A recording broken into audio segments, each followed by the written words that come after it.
Әлбетте. Бұны бөле, достар. Әлбеттеки, мерақлы бір урбалар бізім әлбеттеки халқымыз ең бағылы олған, яғни милли хазинімізге де диқат айырдық. Шындай да бір мой меселе ақында лаф етмек істейміз, яғни лұғатлар ақында чөнкевелсі айтқанымыз кібі тамам бүгін Сергей Ожеговның доған күні ве оның іште мирасы біздер үшін беллідір. Келіңіз тамам бұл ақта бүгін мұсафарымыз әлі лаф ерсетейік. Демек, құрметті достар, біздің студиямызда филология илімлерінің намзеті Наталья Сигал. Здравствуйте. Ассаляму алейкум. Рада вас видеть у нас в гостях. Как настроение? Замечательно. Как начинается ваше утро обычно? Мое утро, как всегда, начинается с чашки кофе и с мыслями о работе, куда я еду. Замечательно. Спасибо, что сегодня пришли к нам в студию. Хотим поговорить о дне рождения известного лингвиста, составителя словарей Сергея Ожегове.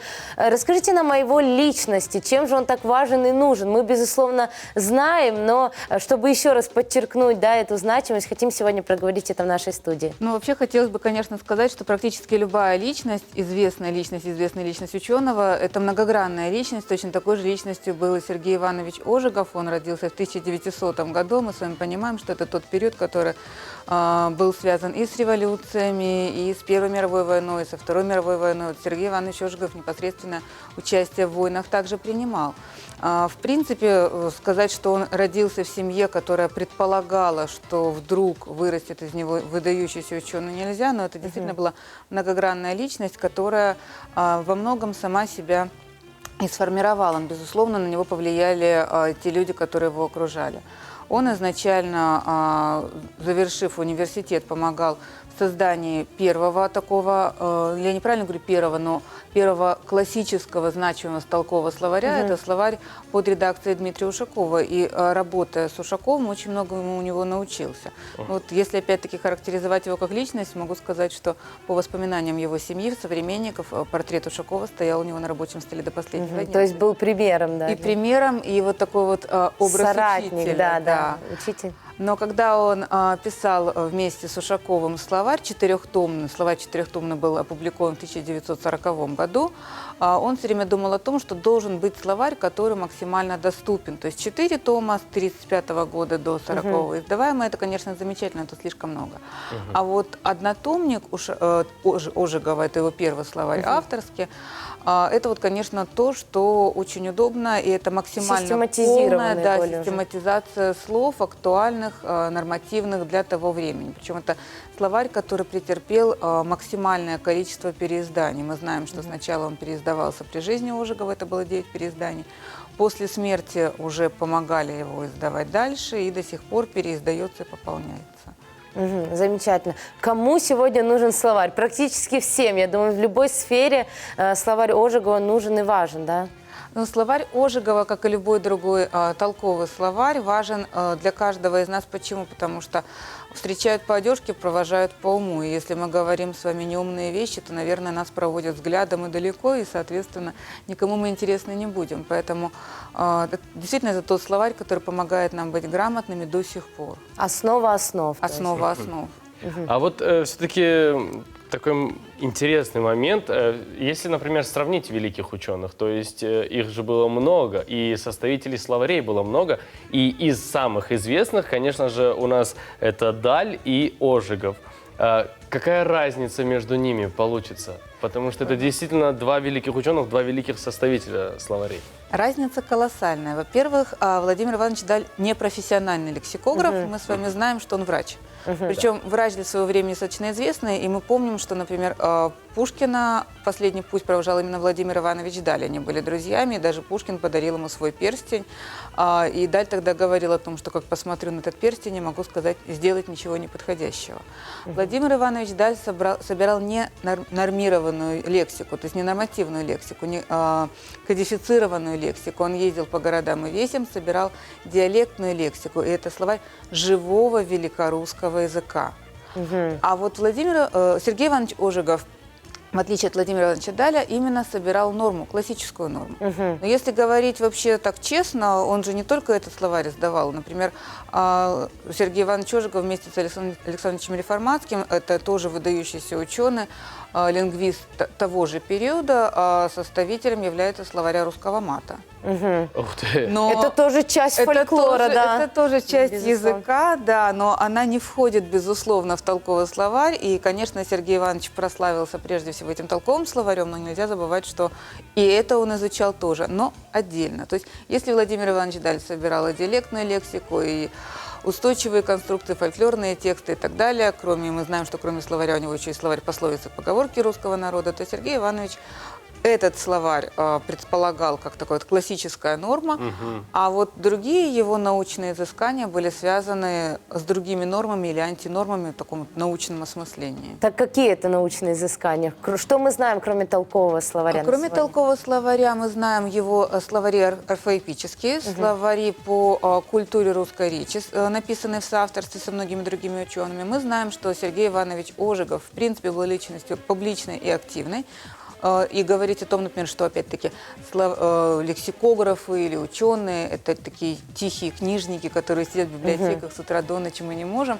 А Сергей Иванович, например, собирал очень интересные компании для очень интересных разговоров. В частности, тот же самый, тоже очень активный писатель и лингвист Корней Иванович Чуковский неоднократно был приглашаем Ожеговым на различные мероприятия. То есть в различных домах культуры Сергей Ожегов проводил и встречи с учеными, и встречи с писателями, и различные лекции и так далее. И сам Сергей Иванович Ожегов, безусловно, внес очень большой вклад не только в развитие лексикографии, но и в развитие науки, связанной с исследованием языка, потому что является автором очень многих научных статей. То есть и научная деятельность его тоже широко известна. Да. Ну и, безусловно, словари его, которые являются непосредственно научной Да. базой. Все-таки время не стоит на месте, развивается, прошло уже очень много лет. Вот по вашему мнению, в словаре, да, есть ли там уже слова, которые устарели и практически не а возможно уже не используются в обиходе? Да? Безусловно, есть. Безусловно, словарь устарел. И когда он переиздавался уже после смерти Ожегова, его соавтор Наталья Юрьевна Шведова, конечно же, какие-то словарные статьи меняла, дополняла, убирала. Но даже уже и после последней редакции словаря мы прекрасно понимаем, что язык динамичен, и есть очень многие слова, которые нужно было бы внести в словарь, и их не внесли. И те, которые устарели. Но мы с вами знаем, что это словарь – это база. Да. Это не только история, это определенный фрагмент культуры, например, советская эпоха, да, то есть советизма, которые были актуальны для того времени, актуальны сегодня, закрепились, и мы можем их изучать именно благодаря словарю Даля. Но и кроме этого мы понимаем, что мы все должны учиться на образцах. Вот это тот образец лексикографии, советской лексикографии, который лежит в основе составления более поздних словарей. Это малый академический словарь, это большой академический словарь, это ряд классических словарей, которые издаются до сих пор, а как люди начала 21 века мы понимаем, что сегодня очень актуальными являются электронные словари, электронная лексикография, потому что речь динамична, и в электронном формате нам проще изменить какое-то значение слова, чем в твердом варианте, поэтому вот современная лексикография не отстает. Так если говорить об изменениях, по вашему мнению, есть ли на сегодняшний день такие филологи, и главное, есть ли у них, возможно, право и смелость, да, чтобы сделать новое издание словаря Ожегова своими метками? Либо вот, по вашему мнению, это святая святых, которые не стоит прикасаться и переиздавать уже в современную эпоху? Мне кажется, что переиздавать уже не стоит, потому что если мы будем переиздавать с серьезными изменениями, то мы будем не переиздавать словарь Ожегова, а издавать свой собственный. И терять ту самую базу. Да, то есть это совершенно другое. То есть мы можем сделать свой, да, вот ученые-лексикографы делают свои интересные, грамотные, правильные словари, учитывая опыт Сергея Ивановича Ожегова. Возможно, с благодарностью этому автору, возможно, просто понимая, что они берут базу Сергея Ивановича Ожегова. Но это уже будет совершенно другой труд, это совершенно другая история, мы должны перевернуть страницу. Так вот, об этом и хотелось все-таки спросить. 100 лет назад, допустим, да, он начал эту работу, то есть в 1920 году он начал работу над толковым словарем, и наверняка же он был не один, то есть в этот период времени по всей стране, возможно, были эти лексикографы, ученые, которые собирали слова, делали их толкование, и запомнился один – Сергей Иванович Ожегов. Почему он стал первым? Нет, а сегодня все-таки мне кажется, что через 100 лет про нашего современника, который сегодня пойдет и составит новый словарь с новыми толкованиями слов, через 100 лет про него могут сказать, что это человек, который перевернул историю русского языка. Но я думаю, что таким известным, как Ожегов, он уже не будет, потому что запоминают первым. Да, вот если Даль это такой вот, да, вот как Гагарин в аспекте лексикографии, то Ожегов недалеко ушел, потому что это первый известный словарь с нормами, хотя, в принципе, это не первый толковый словарь в русской лексикографии, но первый такой вот крупный. А сегодняшние лексикографы все равно будут следовать традициям уже состоявшимся, то есть им проще, они не пионеры, они не прокладывают путь, они уже идут по нему. А второй момент, но это мое субъективное мнение, сейчас словари, с одной стороны, проще создавать, потому что у нас есть и интернет, у нас есть возможность попасть в любую точку России. Источник шара, любой использовать, да. А с другой стороны сложнее, потому что если в начале 20 века речь менялась, но менялась очень медленно, то в начале 21 века она меняется катастрофически. Да. И, например, слушая речь студентов нашего факультета, речь филологов, журналистов разнообразна весьма, я иногда понимаю, что а что значит вот это вот слово? Хотя я сама филолог, и я сама вращаюсь в кругу молодежи. Иногда избыток информации тоже влияет не совсем позитивно. Конечно, но это разные поколения, это отличия в языке.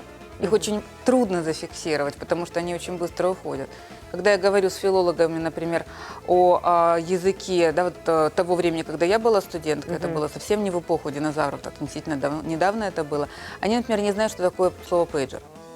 Большая часть студентов этого Но не мы понимает. еще застали. Мы еще помним, да. Но это слово было очень актуально 20 лет назад. То есть реалии пришли, ушли, пришли, ушли. Слова тоже уходят. Поэтому вот так вот фиксировать моментально нужно, важно и очень полезно.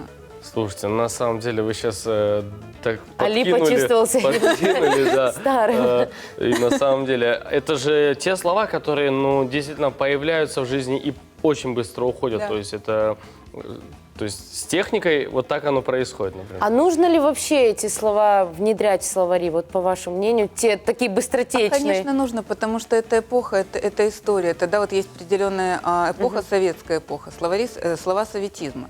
В принципе, дети, студенты понимают, что такое пионер. Кто такой пионер и что такое пионерия? В принципе, где-то. Общими Но чертами. объяснить им очень сложно. А вот уже относительно слова «комсомолец» проблема. Хотя поколение 40+, со слезами на глазах вспоминает, как замечательно они чувствовали себя вот в ту важную для них эпоху. Это картинка. Мы не можем описать картинку, если у нас красок не хватает. Да, а краски в данном случае это как слова, раз-таки да. слова, которые собираются в словари. Спасибо вам большое, Спасибо Наталья вам Александровна, за эту большое. интересную беседу. Будем рады вас видеть снова Спасибо у нас в большое. гостях. Хорошего Что дня. бы пожелали нашим телезрителям? Я бы пожелала быть грамотными, корректными и любить свой язык, свою культуру или те свои культуры, которые они ценят, которыми дорожат, и которые воспитывают их как личности. Спасибо большое. Спасибо вам. Спасибо огромное, çok sağ olunuz. Урметлі достар, yayınımızdan devam etemiz. Tamam, Nevbet'te öyle bir ilimle oğraşacakmız galiba ya da bu mevsimge ait olgan Да, meyveler добросы кой ходжаллық не нағырашадамыз. Кой қожалығы bu da ilim, урметлі достар. Evet. Демек, ботаника рубрикасы сіздің диққатыңызға бұйырыңыз.